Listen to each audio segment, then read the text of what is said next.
寒天气下，我独自窝在恒温的防空洞里，吃着火锅，唱着歌，而前男友和好闺蜜则在寒冷的暴风雪中瑟瑟发抖。上一世我因撞破了男友二蛋和我好闺蜜小美的奸情，并揭穿他们想骗我钱谋我命的阴谋，被恼羞成怒的他们推出门外。而我万万想不到，本是9月的天气，居然诡异的下起了大雪，气温一夜间降到了零下50度，而我被活活在门口冻成了冰雕。这一世，我定叫这对狗男女求生不能，求死不得。我居然重生了，回到了我被害死的20天前。我又惊又喜，我想要立刻冲回去报复那对贱人，但我随即冷静下来。我想起了死前那一场突如其来的大雪。今年这个夏天，气温高的离谱，人人都靠空调续命，可谁能想到，就在9月刚过，我就被活活冻死了。所以我现在最要紧的，不是去找那对贱人报仇，而是先想办法避过那段不知道会持续多久的低温天气。我回到跟二蛋同居的屋子，将自己重要的东西全都收拾好，但是我并未急着走，在回来的路上我就已经想好，即便我要离开，我也不能让他好受。于是我找出二蛋的证件，先下载了几个网贷 APP，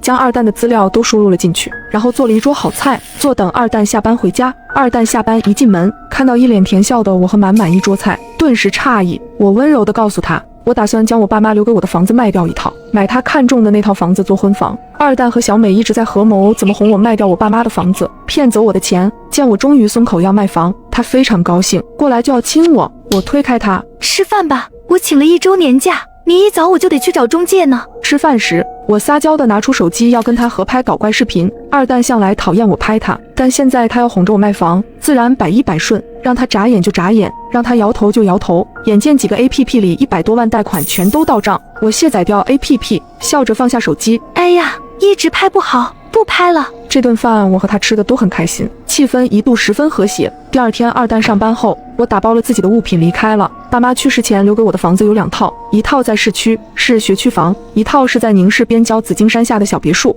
虽然位置偏，价格不能跟市里的别墅比，但用它在市区换套好点的商品房还是绰绰有余的。屋子里许久未住，我边找了保洁打扫卫生，边思考要怎么布置才能对抗那段能夺命的低温天气。那么大的雪，水管势必会冻坏，电线也会被压断，想靠地暖空调取暖根本不可能。那么防空洞呢？我直冲进地下室，抓着生锈的门环使劲一拉，一股凉气扑面而来。当年我爸在装修这套房子时，地下室紧靠紫金山的这面墙突然塌了，露出了这个抗战时期建造的防空洞。这个洞4米宽，50米长，冬暖夏凉，洞内还很干爽，所以我爸将它收拾，做了家里的储藏室。有这个恒温的防空洞在，我还怕什么高温低温？我让保洁帮我将防空洞里清理干净，又去找了几个师傅，请他们帮我用石灰水将里面都刷了一遍。忙完这些，天已经黑了。二蛋打了电话过来，深情款款地问我卖房的事。亲爱的，我想你了，卖房子的手续办得咋样了？我敷衍了几句后挂掉了电话。狗男人果然慧眼，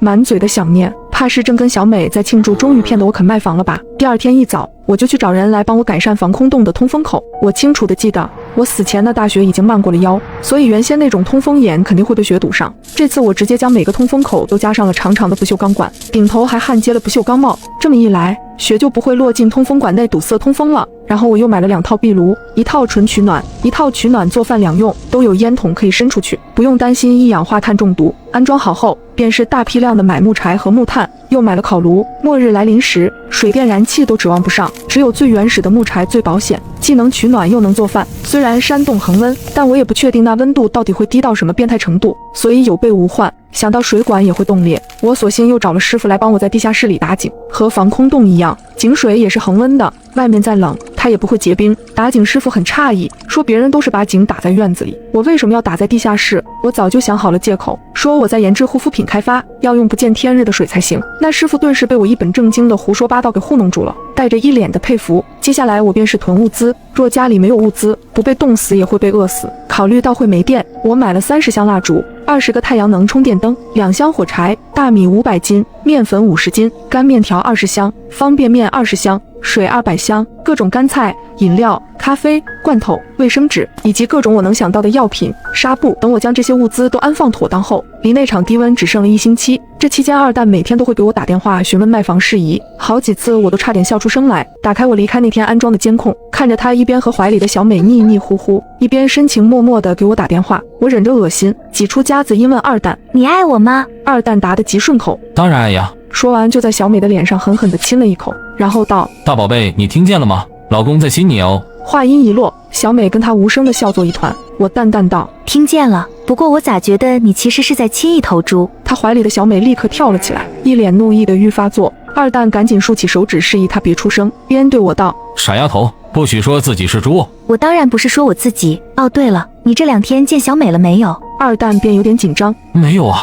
我见她干嘛？没见就好，她最近为给她哥哥还赌债，正到处借钱呢。我劝了她几次，她也不听。瞧我走的时候，看到一个女的被一个矮胖的男人搂着进了家酒店，很像她，但是希望不会是她吧。看着监控中二蛋变了脸色，小美的脸上也出现了慌乱。我笑眯眯地挂了电话。小美和我是大学同学，上一世因为我家猫咪总是莫名其妙的受伤，于是我在家里装了监控，可还没顾得上告诉二蛋，就被我发现她和小美在我的床上进行不可描述的行为。事后小美催促二蛋抓紧骗我卖房和买保险，她说如果我实在不肯听话，就找机会弄死我，这样她作为我唯一的遗产继承人，我家的几套房子以及财产就都是她的了。我无论如何没有想到，就为了这么点财产，这个我视为亲姐妹的闺蜜居然想要我的命。监控中二蛋已经开始质问，小美则赌咒发誓她绝对没有跟人去开房，并咬定是我污蔑她。我笑眯眯地看着监控中他们吵成一团。我更想知道，当二蛋发现自己竟然欠下那么多贷款时，他是什么反应。关掉监控，我又租了5台商用冰柜回来，专门用来储存食物，等低温来临，那室外就是天然的冰库，那时候就算断电我也不怕。最后我又找人加固了门窗，其实我并不担心安全问题，我只是怕门窗被大雪和低温压级损坏，这样屋子就完了。做完这一切，距离低温来临只剩2天了，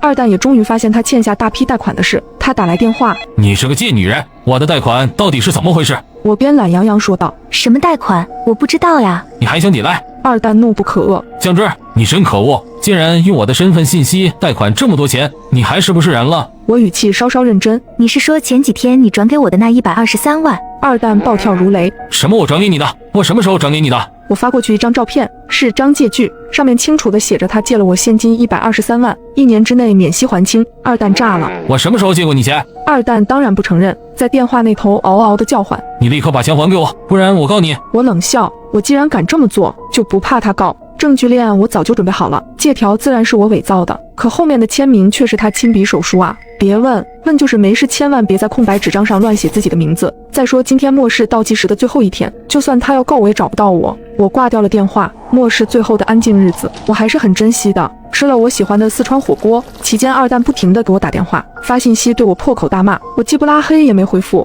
因为我的报复才刚刚开始。晚上我最后一次检查了防空洞的通风口，关好了门窗，舒舒服服地躺在床上，手机突然响起，是小美打来的电话。我没接，拿出 iPad 点开监控，小美果然在，但二人显然没有了往日甜蜜的气氛。二蛋气急败坏，小美则不停地一遍遍地拨着手机，最后她将手机一扔，骂道：真没想到他心机居然这么深，这么多年我近一点都没看出来，你怎么这么蠢？他让你干啥你就干啥，你是猪吗？二蛋大怒：还不是你总说他好骗没心眼，不然我能这么相信他？我是在他们的争吵中睡着的。可笑的是，到了这个时候，他们都还没发现我的物品以及许多棉被已经不在了。醒来时已是夜里3点，我从被窝里伸出手感受了一下温度，确实凉了很多。抖着手拉开窗帘，屋外雪白刺眼，大团大团的棉花团子一样的东西砸下来，是大雪。末世低温如约而至。我拿起 iPad， 监控中二蛋和小美将所有衣服和夏天盖的薄被子都紧紧地裹在身上，抱成一团缩在沙发上。空调开着制暖，但小美依旧牙齿打颤，带着哭腔问：怎么会一床厚被子都没有？怎么会这样？二蛋哆嗦着，突然僵住。不对，降值的东西好像都不见了。我看着 iPad 忍不住笑出声。你们很快就会发现，不光是被子和厚衣服都没有了，食物也没有。我走的时候已将屋子里的食材全部清空丢弃，只留下了饮料。我正笑得高兴，手机疯狂响起，是二蛋。我点了接听。江芝，你到底想要做什么？二蛋深吸了口气，放缓了语气问：你说你回去卖房，其实是骗我的，对吧？你把你的东西都带走了，你其实根本就没打算回来。他咬牙切齿：想卖房不一定是假的，但是带走我的东西没打算再见你倒是真的。二蛋，你本来就盼着我不回去，不是吗？你什么意思？但凡你有半点在意我，你也不会到今天才发现我的东西都不见了，你更不会忘记我跟你说的是请了1周的年假，可1周早过了，你却没问我为什么还不回去。说完我挂掉电话，将手机调为静音，埋头睡觉。再醒来时已是上午10点，这时我发现大雪已经快把窗户都埋了，透过缝隙能看到大团大团的雪还在如雨点般砸得又快又急。我忽然意识到，大雪若再这么下去，我家这栋2层高的小楼很快就会被埋，一旦盖过防空洞的通风口，我就会被活活闷死在屋子里。我瞬间惊出了一身冷汗。可大雪依旧又凶又猛，我没有办法让它停，那唯一能做的就只能是铲雪。我飞快地换上防风的羽绒服，戴上厚厚的帽子。好在我准备了2个通风口，并且靠近露台，我只需保证通风口通畅，就不会被闷死。我又借梯子爬上了屋顶，为了防止被雪压塌，我花了很大的价钱找人将屋顶用钢架加了一层，但饶是如此，我还是不能任由大雪堆积。屋顶面积大，零下几十度的气温，我全身几乎被冻僵了。厚实的衣帽在低温面前单薄的像纸，我咬着牙坚持着，可雪实在太大了。不过一转头，刚刚铲完的地方又过了脚脖子，这让我心里有点发慌。照这个速度下去，最多到明天下午，这2楼就会被埋了。我无论如何没想到，我做了这么多的准备，却忘了考虑大雪肆虐下这套房子不够高。一想到可能住在6楼的二蛋和小美还没被冻死，我就先被闷死了。我就一口玉气堵着嗓子眼，好不容易将屋顶的雪铲下去，我又用2根红色的绸带绑在出风口上，为的是怕万一雪将屋子埋了，我好通过这红色来寻找出风口的位置。做完这一切，我才回到屋内，看着电和燃气依旧没断，让我有点意外。真是替二蛋和小美高兴呢，不断电，空调还能用，没那么快冻死。防空洞内的温度相比室外高了不止1点，但我还是点起了壁炉。没多一会儿，防空洞里就变得温暖如春。我一边喝茶，一边拿起 iPad 点开监控。沙发上，二蛋脸色发青的在破口大骂：“是个贱人！等雪停了，我就去找他，我不会放过他。”小美哆哆嗦嗦的哭：“老公，我饿了。”“不，谁不饿？”二蛋吼起来：“外卖下单没人接单，我能怎么办？你这里怎么一点吃的也没有啊？”小美开始发脾气：“吃，你就知道吃。”这俩贱人狼狈的样子，看得我郁结的心情瞬间大好。我放下 iPad， 拿起手机，无数的未接电话和辱骂我的信息，全是二蛋的，有几条是小美的，都是嘘寒问暖，并问我在什么地方。好家伙，他还想着我不知道他和二蛋在一起，还在跟我演。我粗粗扫了一眼，没回。我点开那个小区的楼栋群，群里正为这场大雪聊得火热。到这时候，已经没人关心能不能上班了，大家都在哀嚎停水和寒冷。原来居然已经停水了。我先给群里发了个红包，吸引了众人的注意力，然后好心提醒大家，这天气太诡异了，也不知道会持续多久，建议大家珍惜家里的饮水、食物和御寒衣被，做最坏的打算。我提醒他们关好门窗，万一大雪不停，气温继续下降，没吃没喝没御寒衣被的人，为了活命，只怕会什么都干得出来。二蛋和小美不可能坐以待毙，等到熬不下去时，他俩必定会向邻居求助，而我要掐断他们的求助之路。跟群里邻居们打完预防针后，我点开了小美的对话框，回了句我在家，你呢？iPad 上的监控画面里，小美已经被冻傻了。还是二蛋发现了我的信息，他赶紧递给小美：“快，江浙回你信息了。”小美却带着哭腔：“回就回呗，他是能给我们送吃的，还是能给我们送衣服被子啊？”“你赶紧问他家地址啊，等雪停了，我们好去找他还钱。”小美便接过手机，手指明显冻僵了。打半天我也没收到一条信息。我对着壁炉和我面前的茶拍了张照片，然后将照片发给了小美，用懒洋洋的语气发了条语音：“哎呀，没想到这个时候居然下雪了，还下这么大，得亏我家里是有壁炉的，不然真要冻死了。”小美的神情和动作立刻变得僵硬了，随即咬牙切齿：“他居然在烤火，他还有吃的喝的，他怎么可以过得这么舒服？”二蛋显然也被刺激到了，他愣了一会儿后，就催促小美问我的地址。小美立即打来了电话，但被我掐掉了。我跟她回复说，我饿了，要去做饭，因为上午铲雪出了大力气，所以午饭我打算吃好点。我将已经解冻的鸡洗净剁块，将锅架再在炉子上开始慢炖。这是我老爹生前最爱吃的小鸡乱炖，有肉有菜的一大锅，十分下饭。差不多半小时后，我拿筷子戳了戳，鸡块已经能戳进去了，便开始吃饭。但我是个善良的人，自己有吃有喝了，我哪能忘记二蛋和小美呢？那自然是要将这锅香喷喷的小鸡乱炖拍给他们瞧瞧的。我毫不吝啬的都发给了小美。监控中，小美拿起手机一看，哇一声哭了出来，她捶打着二蛋：“我快饿死了，你还不赶紧想想办法？他什么意思啊？他干嘛给我发这个？”二蛋正忙着打警方求助电话：“警察叔叔，我们没有吃的，也没有厚衣服，我们快冻死了，快点来救救我们！”对面不知道说了什么，就见二蛋的眉头越皱越紧，都不用猜，我就知道警察也无能为力。二蛋脸色铁青的挂掉电话，小美又缠了过去，将手机上的照片递给他看。二蛋看着手机，脸色阴沉，眼里满是怨毒。傍晚时，我又上了2楼露台，查看了一下通风口，大雪依旧急，好在通风口被我加了长长的不锈钢管，最少2天内不会被埋。我牙齿打颤的赶紧奔回防空洞，在炉火前烤了半天才缓过来。然后我就发现二蛋和小美那边的监控连不上了，楼栋群里大家都哀嚎，停电了。原来是小区停电了，没有电，空调不能用了，对二蛋和小美来说会是地狱般的毁灭。我打开某博，在铺天盖地的信息中除了求助哀嚎外，我看到许多部队警察投入清雪救助的活动，无数的电力工人顶着零下几十度的寒冷，冒死抢救被大雪压断的电线。当看到这些为灾情献出生命的英雄时，我泪目了。我突然对二蛋和小美的下场不再感兴趣。接下来的几天里，气温再次骤降，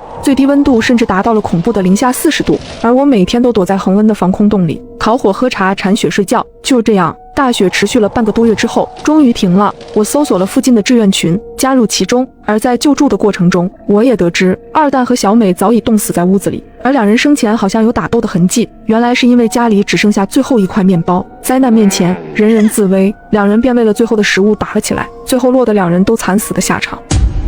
挤进早八的公交车，一阵奇怪的广播声突然响起0号公交规则：禁止在车厢内大声喧哗，违者嘎。此时有个不讲理的老年人正在倚老卖老，怒斥一位年轻的小姑娘不给自己让座。赶紧给老子让开！没看到我是个行动不便的老头子吗？大爷，真的不好意思，我今天肚子实在不舒服。谁知那名老人反而再次提高了音量，恶狠狠地骂道：废话少说，赶紧给我滚开！信不信老子抽你！然而话音刚落，他的嘴巴瞬间就被一层厚厚的铁皮封住。老人双手使劲地往下抠，却怎么也抠不下来，结果下一秒就被活活憋死了。死人了！还没等我惊呼出声，一道道惨叫就已接踵而来。所有发出高音被尖叫的乘客也未能幸免，全都一个个被闷死倒在了地上。好在身旁的好友轻轻及时捂住了我的嘴巴，然后小声地对我说道：嘘，不要大声喧哗。然后下意识地掏出手机拨打了报警电话。可更加让人慌乱的是，拿出手机后，我们才发现所有人的设备都接收不到任何信号，仿佛和外界切断了联系。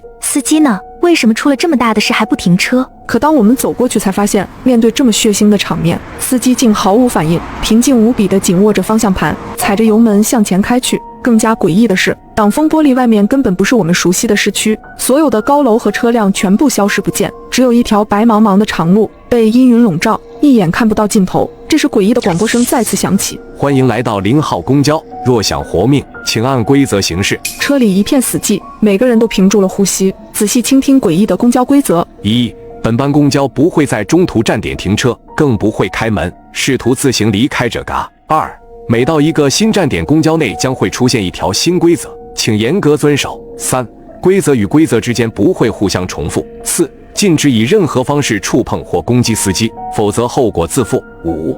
本路线共有4站，存活到最后方能安全离开。很遗憾，首发站死亡乘客21人，目前存活37人。请注意，前方到达第2站，新规则诞生。20秒后，请所有乘客抓紧吊环，保持悬空，凡触碰其他物体者嘎。第2条规则显然是对我们体力和耐力的考验。吊环挂在高处，在空中悬挂到下一站，大概有10分钟左右的时间，无疑是一份漫长的煎熬，尤其是对我们这些长期缺乏锻炼的上班族来说。于是我揉了揉手腕，在脑海中不停构思着动作和姿势，试图想到最省力的一种。可正在我摩拳擦掌的时候，身旁的小美却突然脸色一变，催促我们加快速度。快爬上去，先抢一个再说。听到她的话，我先是一愣，但扭头扫视整个车厢之后，我瞬间读懂了她的意思。整个公交里零零散散仅有20多根吊环，而车厢里的活人足足有37个，根本不够用。想到这里，我急忙伸手跳跃，再也管不了用什么姿势，匆匆挂起。不到10秒的功夫，吊环便陆陆续续挂满了人。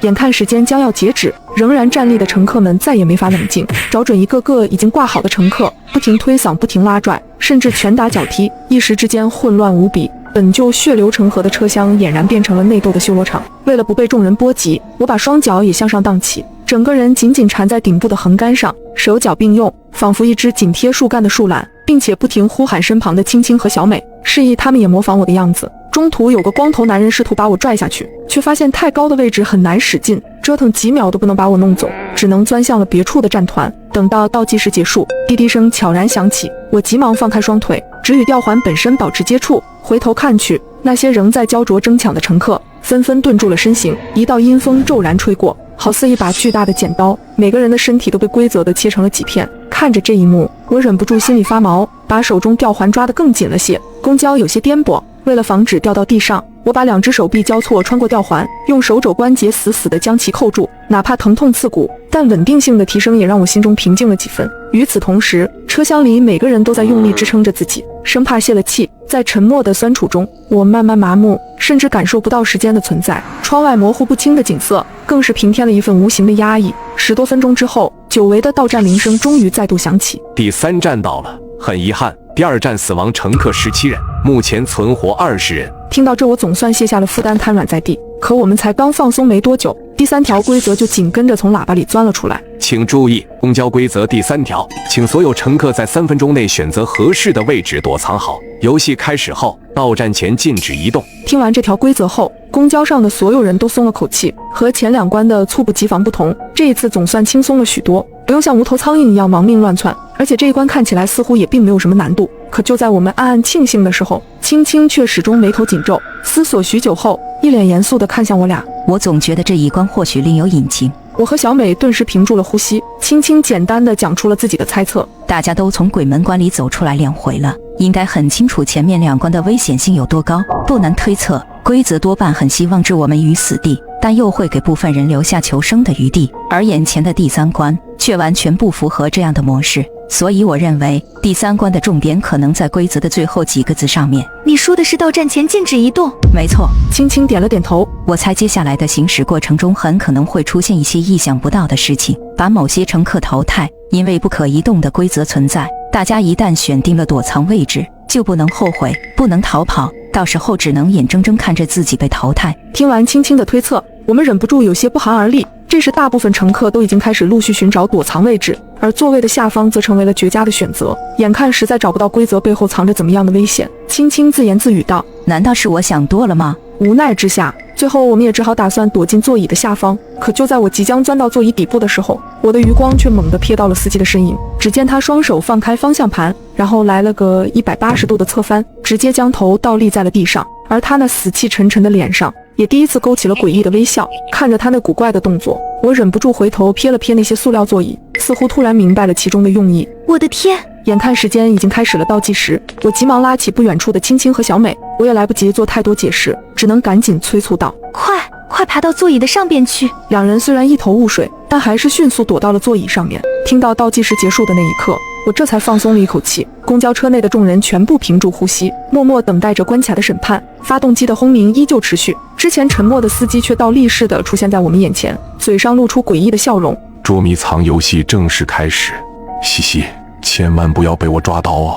随后他就用头顶的地一点一点地匍匐向前。铁头功啊！嘘，别出声，不要动，你快看！只见司机跳向了离他最近的座椅，双眼正巧对上了座椅下年轻的小伙。西西，找到你了！那名小伙也是被眼前的一幕惊呆，发出了强烈的惊叫声。谁知下一秒，他就犹如石化一般，瞬间变成了石雕。直到这时，人们才终于明白，这看似简单的第3关，实则是人间炼狱。随后，司机继续向前，开始寻找下一名受害者。而那些选择躲在座椅下的乘客全都后悔莫及，除了眼睁睁等着自己被发现，根本没有任何办法，一个接一个的发出凄厉的惨叫。而有些人为了活命，竟然有了逃跑的打算，可他更是违反了禁止移动的规则，下一秒也直接变成了石雕。而我们所在的座椅上方却恰巧躲开了司机的视线，10分钟的时间悄然而至，我们成功的活了下来。第4站到了，很遗憾上一站死亡乘客13人，目前存活7人。听到这，我们3人这才松了一口气，一种劫后余生的复杂情绪油然而生。酱汁，这次多亏了你，否则我们的下场就……说到这，小美甚至痛哭了起来。没事了，小美，我也是到最后才发现了司机的端倪，挑战还没结束呢。是呀，小美，最后一关才是最关键的，我们3人一定要团结一致，打起12分的精神来。简单休息几十秒后，喇叭便迫不及待地再度响起，似乎不想给我们太多喘息的机会，开始宣布起新的规则。公交规则4，接下来的路段较为复杂，司机每半分钟将随机指定1名乘客，确认下一个路口的行驶方向，请选择向左还是向右，选择错误者当场死亡。若累计出现3次错误，司机会彻底失去方向，全车共同死亡，请谨慎回答。几道滋滋的电流声后，喇叭里彻底没了动静。这时小美分析道：每2个站点之间行驶时间足有10分钟，所以整个第4关里，司机将对我们进行差不多20次提问，而我们7个人最多只允许猜错2次，这个难度几乎比登天还难。青青站在我的身旁，忍不住叹了口气。从概率学的角度讲，我们几乎不可能活到下一关了。还没等我们的心情完全平复下来，司机已经发起了第1轮提问。下一个路口即将抵达，请乘客张扬在20秒内做出选择。此话一出，人群中一个留着长发的少年猛地一震，很显然他就是被喊到的张扬。被选中之后，他他急忙爬到窗户上面，试图看到一些外面的信息，却只能看到茫茫一片，没有任何足以分辨方向的信息和标志。你还有最后5秒，选左还是选右？司机的催促仿佛索命的咒语。张扬犹豫片刻，最后一咬牙，只能随便蒙了一个答案：选左吧。司机闻言猛打方向盘，扭向了左边，喇叭滋滋作响。选择错误，目前累计错误次数为1。话音刚落，一只巨大的手臂从左侧车窗外猛地伸了进来，一把捏住慌乱的张扬，狠狠攥紧了拳头。在摊开手时，里面的人影已经轰然裂开，而司机才刚刚在平稳的直线上行驶了10秒钟，就又一次开了口：下一个路口即将抵达，请乘客林梦在20秒内做出选择。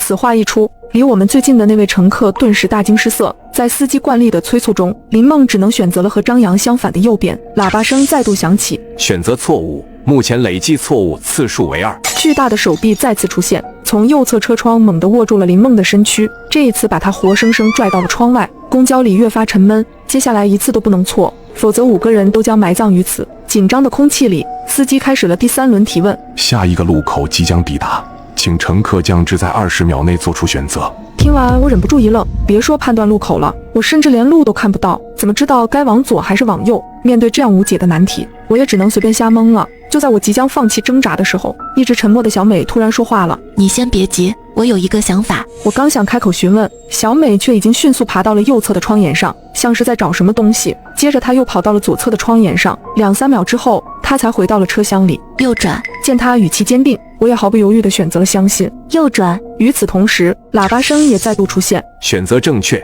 目前累计错误次数为2。我终于长舒一口气。第3轮选择结束后，我忍不住震惊地看向小美：你是怎么判断方向的？她微微一笑解释道：刚才我发现那只惩罚用的手臂2次都恰好是从选错的方向伸进来的，正好2边的玻璃都碎了，所以我干脆爬出去看看手臂到底是在什么位置。第一次我爬的是右边的窗户，什么东西都没发现，于是我又爬上了左边的窗户，果然在我的头探到车顶后，看到了一只模糊的手掌虚影，因此我猜左边多半就是错误的答案，所以我让你选择右转。我们一边说着，司机也一边宣布了第4轮的人选。这次轮到青青选择方向，小美再度从左侧车窗翻出去，灵巧地观察车外的情况。而凭借小美的神级发挥，我们后面所有的选择都稳稳当当，全部正确。10分钟之后，公交车顺利到站。最后一站到了，很遗憾，上一站死亡乘客2人，目前存活5人。就在我们庆幸通关成功，以为可以逃出升天时，刺耳的喇叭声再次响起。恭喜各位顺利过关，接下来车厢会被一分为2，变成2条通向正常世界的道路，只要顺利通过就可以重返你们的世界。你们有5分钟的时间，请谨慎选择。听完喇叭里的话，我不禁有些纳闷，这是什么意思？怎么还有附加规则？这是一道刺眼的白光骤然出现，大概几秒之后才能勉强看清眼前的场景。刚才还满是座椅碎片和残躯的公交车厢，此时竟真的变成了一左一右2条狭窄的走廊。左边这条十分凶险，地板下面是岩浆，仅有一根细小的木棍悬在空中，而右边的走廊就要安静得多，乍看过去没有任何异样，像是把安全2个字写在了墙上。简单思索之后，我把目光挪向了身旁的青青和小美。你们有什么想法吗？很明显，规则很希望看到我们选择右边的安全之路，但回想起前几关的生死劫难，根本无法确定右边一定比左边更安全。可就在我们3个人睁大眼睛到处观察时，剩下的2名乘客里竟然走出来一位大叔。他沉吟片刻后，径直地走向了右边的走廊。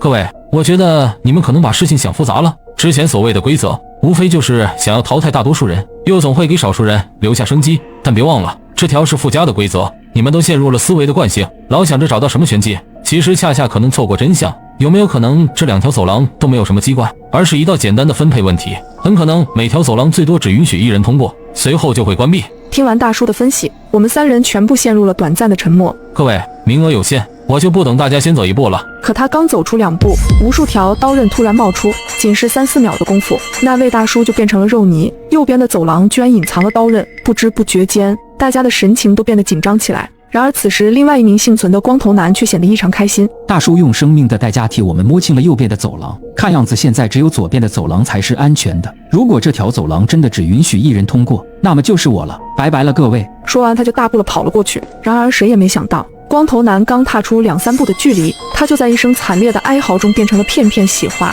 原来根本不存在什么生路，2条都是必死之路。面对死局一样的困境，我忍不住长叹一口气，一股前所未有的沮丧感涌上心头。好不容易才通过了前几关的挑战，难道说终究还是要死在这里吗？可就在这时，青青说话了。我好像发现了一个规律。青青的话瞬间把我们的求生欲又重新勾了起来。什么规律？稍等，我再确定一下。只见青青用卫生纸揉了2个纸团，然后先将一个纸团扔到了左边的走廊。只见那个纸团刚落地，就瞬间被刀刃直接绞碎。紧接着，青青又将另一个纸团扔到了右边的走廊，但这次纸团却并没有被瞬间绞碎，而是过了大概有5秒钟的时间才被绞碎。果然和我猜的一模一样，我们好像能活下来了。看到这，我和小美也瞬间来了精神，忍不住向青青询问原因。这是怎么回事？青青则抬手指了指左侧的走廊。在第一位大叔闯关失败后，我就一直盯着左侧的走廊，而当第2名光头男走左边走廊触发机关时，我发现了一处细节，那就是在刀片出来的一瞬间，我竟然看到上面有残留的血渍。很显然，血渍是来自第一位大叔的，也就是说，其实2条走廊共同使用了一组刀具，而刀刃是无法同时兼顾2个走廊的。他们大概有5秒钟左右的空档期，如果当刀刃攻击左侧走廊时，那么右侧走廊就有5秒钟的时间是安全的，反之同理，而这5秒钟的时间足够让我们可以安全跑到走廊对面了。听完青青的话，我和小美恍然大悟，眼看时间只剩下最后1分钟，青青立刻脱掉身上的外套，将其扔到了左侧的走廊上，衣服在落地的一瞬间直接被刀刃绞碎，而我们则利用这个5秒钟的空隙，疯狂地向对面跑去。虽然过程十分狼狈，但我们3人好歹存活了下来。此时，熟悉的喇叭声再次响起，恭喜你们成功完成了所有考验，现在你们自由了。大概过了几秒钟后，喇叭里传来了一道和之前完全不同的播报声，像是电台的主持人。突然接到一则快讯，今天早上8点30分，一辆公交车突然发生剧烈爆炸，车上共有58名乘客，现已确定有55名乘客抢救无效死亡，而剩余3名乘客仍在抢救中。这时，一道耀眼的光芒出现，再次睁开眼，我发现我正躺在医院的手术台上。很显然，我们3人成功回到了正常世界。